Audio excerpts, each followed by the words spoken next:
Em 26 de junho de 2003, Camarões e Colômbia se enfrentaram na semifinal da Copa das Confederações, realizada no Stade de Gela, em Lyon, França. Aos 27 minutos do segundo tempo, Foé desabou no círculo central, sem outros jogadores perto dele. Depois de tentativas de reanimá-lo no campo, ele foi removido de campo por uma maca, onde ele recebeu respiração boca a boca e oxigênio. Médicos ficaram 45 minutos tentando reanimar o seu coração, e, embora ele ainda estivesse vivo ao chegar no centro médico, morreu pouco depois, apesar dos esforços para salvar sua vida. A primeira autópsia não determinou a causa exata da morte, mas uma segunda autópsia concluiu que a morte de Foé foi relacionada ao coração, já que foram descobertas evidências de cardiomiopatia hipertrófica, uma condição hereditária conhecida por aumentar o risco de morte súbita durante o exercício físico. A viúva de Foé, Marie-Louise, afirmou que ele sofreu problemas gástricos e disenteria antes da partida final, mas foi inflexível para jogar em sua cidade adotiva de Lyon. O gerente Winfried Schaffer queria substituí-lo minutos antes de seu ataque cardíaco, observando que o jogador parecia cansado, mas ele sinalizou que queria continuar.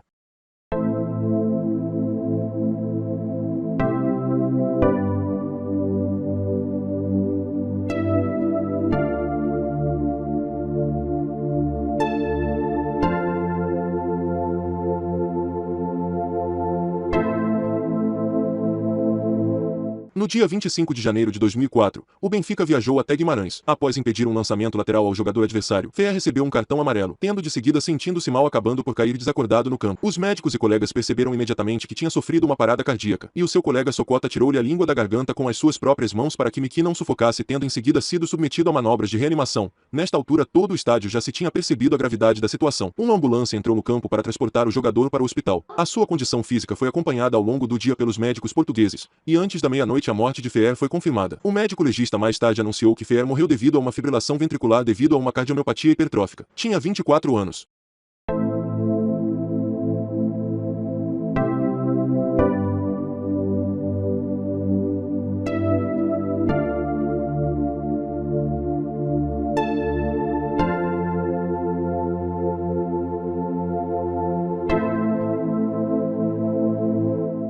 No dia 25 de agosto de 2007, Antônio Puerta desmaiou no gramado devido a uma parada cardíaca durante um jogo contra o Retafe, o primeiro do Campeonato Espanhol de Futebol de 2007, no estádio Ramon Sánchez Pizjuán. Levantou-se, amparado por colegas, dirigiu-se ao vestiário, onde sofreu outras paradas. A caminho do Hospital Virgem del Rocío, em Sevilha, sofreu outras 5. Fontes do hospital confirmavam que, desde o seu ingresso, sofreu um total de 9 paradas cardíacas, que lhe causaram danos irreversíveis no cérebro, posteriormente, falhas em alguns órgãos.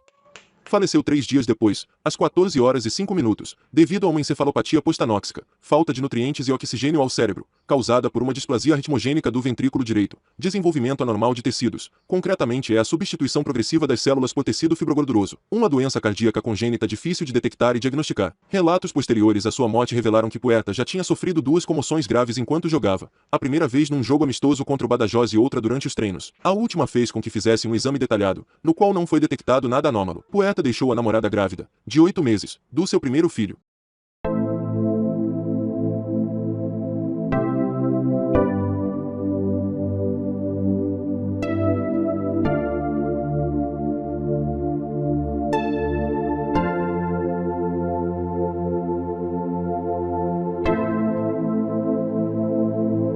Piermario Morosini defendia o Livorno quando morreu em 14 de abril de 2012 após sofrer uma parada cardíaca durante um confronto com o Pescara, pela Série B do Campeonato Italiano. A informação foi confirmada pelo médico de Blasi, do Hospital Santo Espírito, para onde o atleta de 25 anos foi levado de ambulância depois de cair no gramado. Morosini tinha uma deformação genética cardíaca rara e muito difícil de detectar, que transforma gradualmente as células musculares do coração em gordura.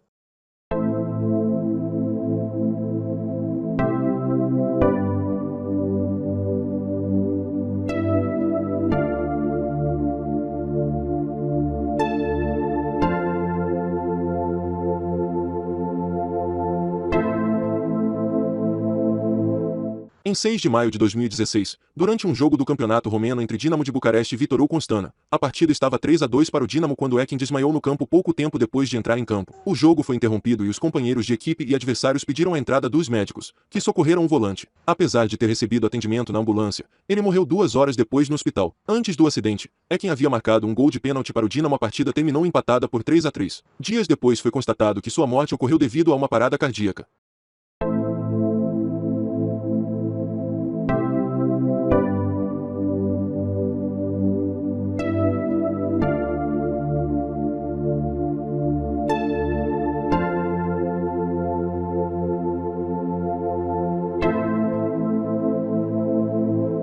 O goleiro chorudo, Lupercelo Ramon, morreu no dia 15 de outubro de 2017 em decorrência de um choque sofrido com um companheiro de equipe durante o jogo contra o semi-padre pela primeira divisão do campeonato indonésio.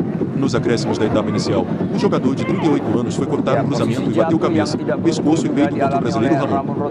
Ele acusou fortes dores, começou a passar mal ainda no gramado e foi levado às pressas para a ambulância direto ao hospital já em estado grave. Poucos minutos depois de chegar ao hospital, porém, ele sofreu uma parada cardíaca e não resistiu. Os jogadores dos dois times lamentaram a situação e foram informados da morte de Choiruda ao final da partida, transtornando a todos.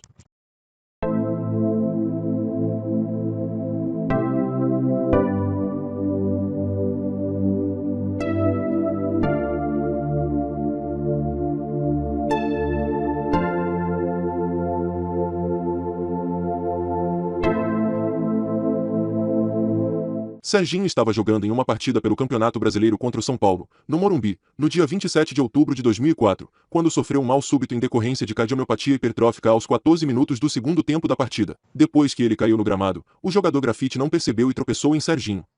A partida foi dada como encerrada. Ele morreu no hospital uma hora mais tarde, 8 dias após completar 30 anos. O corpo de Serginho foi velado e sepultado no cemitério do Vale da Saudade, em Coronel Fabriciano, cidade onde cresceu em Minas Gerais. O São Caetano foi punido em 24 pontos, o equivalente a 8 vitórias no campeonato, porém o time não foi rebaixado, apesar da perda de pontos. A perda de pontos foi devida ao fato de os dirigentes do seu time terem o deixado jogar mesmo sabendo de seus problemas cardíacos. O médico e o presidente do São Caetano, além da família de Serginho, afirmam que as avaliações permitiam que o atleta continuasse jogando.